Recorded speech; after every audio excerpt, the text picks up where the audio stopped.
हो जाएगा, फिर प्रश्न खत्म हो जाएगा। हम भाव से प्रभु में लगे, और वो भाव बाजार में नहीं मिलता। वो भावुक महापुरुषों के संग, भजन न होई संग बिनु, और भजन बिना नहीं प्रेम, छिन्हु भजन न छाड़िए, धरिए या ध्रुव नेम। एक बार श्री रंगनाथ जी की सेवा करते थे नौजवान, पंखा। पहले पंखा ऐसा होता था कि ऐसे बाहर बैठो रस्सी से ऐसे से, तो ठाकुर जी के ऊपर वो ऐसे चलता था। हाँ, वो पूरी रात करते थे।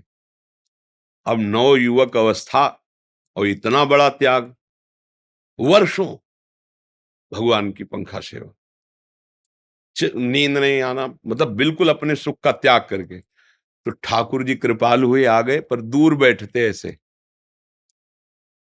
बात करते। तो उनका, प्रभु हमारी इच्छा एक बार गले से लग जाए। बोले नहीं, गले से नहीं लग सकता। बोले क्यों? बोले जब तक मेरा कोई भक्त तुम्हें अपना नहीं कहेगा और वो गले से नहीं लगाएगा, तब तक हम स्पर्श नहीं कर सकते। तुम हमारी आराधना कर रहे हो, मैं तुम्हारे सामने बैठा हूं। छोड़ दिया पंखा सेवा, वैष्णव जनों को खोजने लगे। तो एक गौशाला वैष्णव जनों की थी, जैसे ठाकुर जी का भोग लगता है सब गौओं की सेवा में। वहां कहा कि मुझे गौ सेवा चाहिए। बोले पैसा क्या लो? बोले कुछ नहीं, बस हमारा उदर पोषण होता रहे, मैं आपकी सेवा करूं।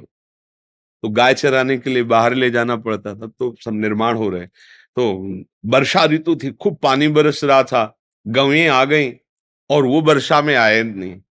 तो उनकी खोज के लिए वर्षों सेवा, वो वैष्णव निकले और मेरो ग्वारिया, मेरो ग्वारिया, बस यही सुनना हो चाहते थे। भगवान ने कहा था जब कोई तुम्हें अपना कह देगा, और वो भींजते हुए ऐसे सामने, अरे बच्चा तुम भींज, गले लगा, तुम्हें ठंडी तो नहीं लगी? बोले गुरुदेव गौएं घर पहुंच गए, आप पधारो। वो पधारे, भागे वहां से आए। फिर रात में ठाकुर जी का पंखा, ठाकुर जी जब सब शयन हो गया, कोई नहीं, तब निकले। आज कहना नहीं पड़ा, गोद में आके बैठ गए ठाकुर जी अपना।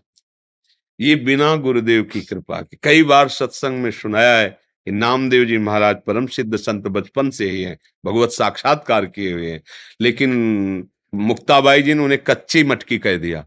तो भगवान के पास गए, उनका कच्ची मटकी? बोले हाँ। बोले क्यों? बोले गुरुदेव का वर्ण नहीं किया। तो बोले गुरु का काम होता है भगवान से मिलाना, आप मिल गए हो तब। बोले यही कच्चा ही है, जब तुम हमारी बात मानोगे तब समझो। बोले आदेश करो। बोले वहां जाइए, बिसोबा खेचर नाम के संत जो है जंगल में है, उनको गुरु बना लीजिए। वहां गए तो देखा भगवान शंकर जी के लिंग पर पैर रखे हुए आराम से ऐसे पर। तो उनका तो आस्तिक भी नहीं, इनको गुरु क्या बनाए? तो उनका पैर हटाइए आप शंकर जी। तो बोले बेटा जहां शंकर जी ना वहां पैर रख दो। तो ऐसे चरण घुमाया, जिधर करें उधर शंकर, कण कण में शिव विराजमान, वो स्वयं भगवत स्वरूप। तो बोले समझे बेटा, भगवान ने तुम्हें इसीलिए भेजा है, ये समझ लो कि कोई कण ऐसा नहीं जहां भगवान ना हो। कुत्ते में भी भगवान का दर्शन किया, भूत में भी भगवान का दर्शन किया। तब भगवान ने कहा देखा गुरु कृपा, मैं ही मुक्ताबाई के रूप में ऐसे, तब तुम कह रहे थे, हम आकर मंदिर में शिकायत की, और जब गुरु कृपा हो गई तो कुत्ता रोटी लेके भागा, उसमें भी तुमने हमें ढूंढ लिया। गुरु कृपा से नेत्र खुल जाते हैं, जिसमें सब जगह भगवत साक्षात्कार। बिना गुरु के अध्यात्म मार्ग नहीं होता। मनमानी और छोटी मोटी पूजा भक्ति, उसका फल है गुरु की प्राप्ति। समझ रहे हो ना? तो ऐसे गुरु का वरण करो जो हनुमान जी का भक्त हो, श्री राम जी का भक्त हो, या जिस भाव में चलना हो उस गुरु का वरण करे। उसी से भी भाव की प्राप्ति होती है, गुरु कृपा से।